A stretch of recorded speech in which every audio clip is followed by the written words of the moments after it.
Hey guys, welcome back to Think Beautiful, the channel where I discuss the debacle that is Meghan Markle and her With Love as If cooking show.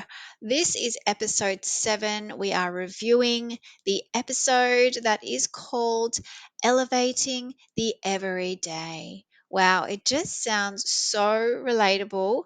I bet there's going to be so many ideas here that we can all just take into our everyday lives.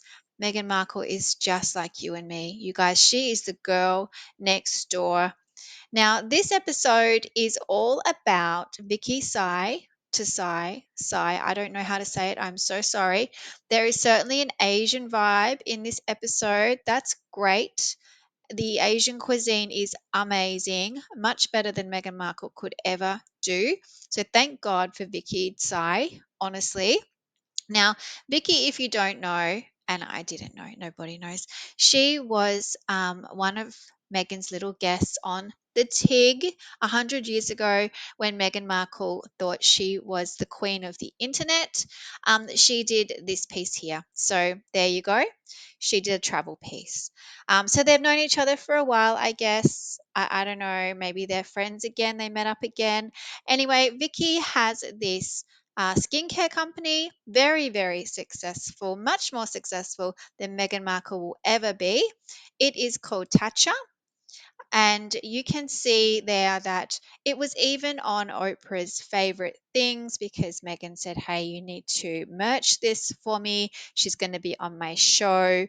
So, yeah, that's where you might have seen this before. Here's Oprah. Honestly, all roads just lead to Oprah. It's just a bit like Diddy, isn't it? Anyway, Vicky did sell her brand, I just read, to Unilever for like $500 million. So this girl is cashed up. So in this episode, Megan is having Vicky around to someone else's house. They're both around. They're both just rocking up to this house. Neither of them lives there. Anyway, Megan, of course, is pretending to live there, basically. So she says, "Well, I'm going to make a harvest basket because when my friends come over, what I do because I'm such a great hostess, and we can all do this too." Is just go out to the garden with a basket and pick a whole heap of fruit and vegetables and put them in a basket and just call it a harvest basket and voila, there you go. How lovely is that? So here's Megan in her garden, in her hijacked garden, pretending to know where everything is. Now, as you can see as well, disgustingly, she is also wearing another Northwestern jumper. Okay, now I don't know where she is getting these from. She has some obsession with this. This is way too much. So she has a whole collection. It's like a whole nother level of Megan that we're going to see now. I feel I'm a little bit scared. So we didn't need to see another one of these jumpers, honestly. Anyway, so she's out in the garden, she's picking bits and pieces, and this is what it ends up looking like. It's just a basket of stuff. Like this is not a thing. No one cares. She spent way too much time at the start of the episode picking lettuce. That's probably the most boring thing you could show on TV. Probably better to show grass growing, or it's probably about the same. Yeah. So wow, great. I don't know how we're meant to do that. The basket itself probably costs $50. Anyway, we don't all have vegetables like this. There's more vegetables in this garden than there is at the supermarket, honestly. It's just ridiculous. Anyway, Vicky comes around, she makes her a coffee. She tries to make some milk, which is like elevated. All she does is like boil it on the stove, like heat it up.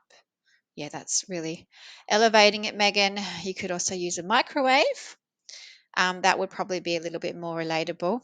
But whatever, she puts like condensed milk in it as well. Like, who cares? It's just such a nothing burger. Anyway, Vicky does make something kind of cool. She makes pot stickers. Who doesn't love pot stickers? So this is them trying to get them out of the saucepan, the pot, whatever. It doesn't really go to plan. That's okay. That's fine. I mean, she saves the day, Megan. Look at Megan. She's such a cringe duchess. Honestly, everything she does is terrible. Yeah, we saw a bit of mint in this episode as well. There was a bit of mint everywhere. She loves adding mint. We saw that already. Um, but yeah, Vicky calls her the hostess with the mostess. I don't know why you would say that. It's such a cringe saying. She's certainly not the hostess with the mostess, because a hostess would have to be polite, a nice person, welcoming, look after your parents, that kind of vibe. But no, Megan also says in this episode a really great tip is when you have your jams and stuff, of course, jams. She loves jams.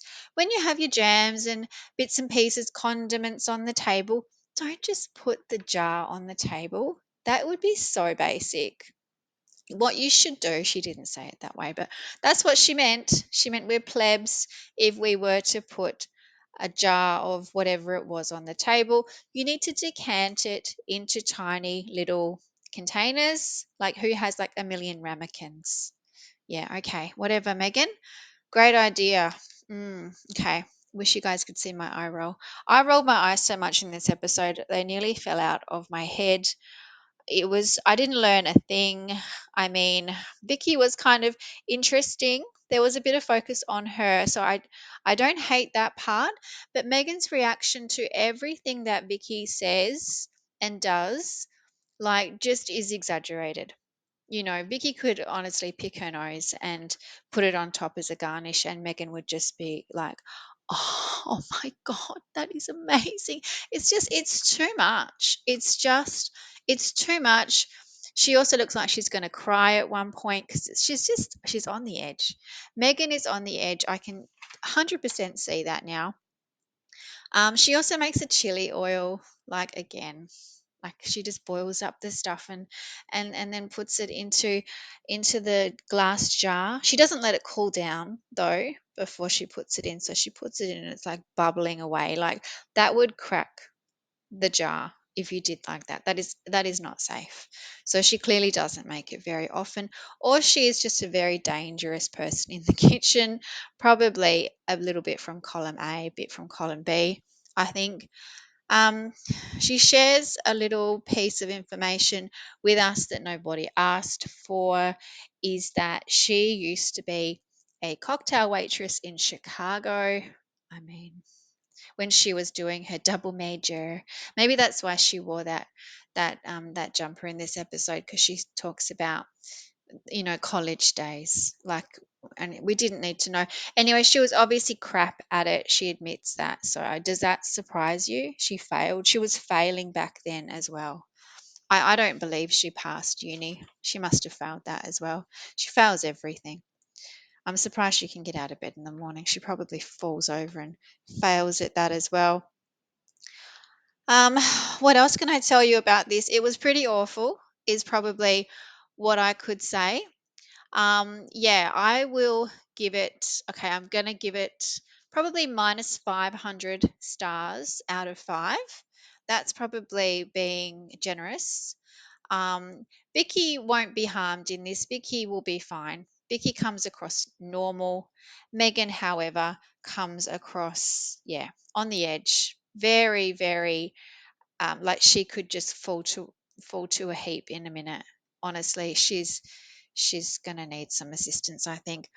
But yeah, so that is what happens in episode 7. Thank you for listening. Yeah, I wouldn't watch it.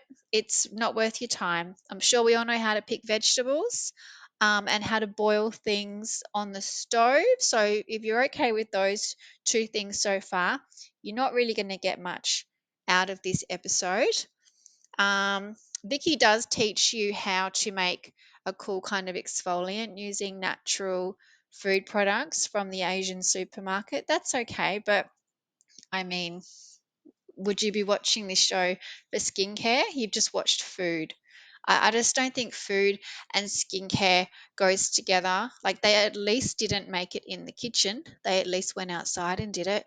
But I was kind of feeling like, oh, I just watched like a really kind of nice looking pot sticker. I'm not going to cook it, but okay, it looks nice. I would eat that. Um, apart from Megan has had her hands in it. Hang on a minute. I'll take that back. I won't eat it because I don't know which ones she made and which ones Vicky made. So I'll just say no to the whole thing. But, it's something, it's food, right? So you don't want to see food and then see like like skincare and creams and cosmetics. Those two things don't go together. It's like animal food and human food. Like you don't put them in the same aisle at the supermarket. Like, so I just think she's trying to do too much in this episode. But maybe Vicky said, I have to do my skincare. That's why I'm going to come on this show. Otherwise, you don't get me. Maybe that's what happened. I don't think anyone would be able to threaten Meghan Markle, though. Because she'll threaten you right back and she'll cut you off. Or, yeah, anyway, we know how, how she works. She did nearly boil over all the milk on the stove, though, so she probably can't even boil stuff properly. The producer had to say, "Hey, Megan, just watch the cooker." He says something like, "Oh lordy." I don't know who talks like that, but yeah, that's what he said. And she was like, "Oh, but it still tastes so great. What are you talking about? Like, it's so good. I didn't even like burn it." So then she gives it to her guest. I'm sure it was burnt. It was frothing like almost over the lip of the saucepan. So I'm sure it wasn't great. Anyway, Megan's a disaster. She's just shown us that she can't cook. We can certainly see that. She just likes moving stuff around, is what I saw a lot of. And yeah, talking and telling stories, which are really boring. So that's all you're going to get from me, you guys. Thank you so much for listening. And please tune in to the next one. Thank you. Bye.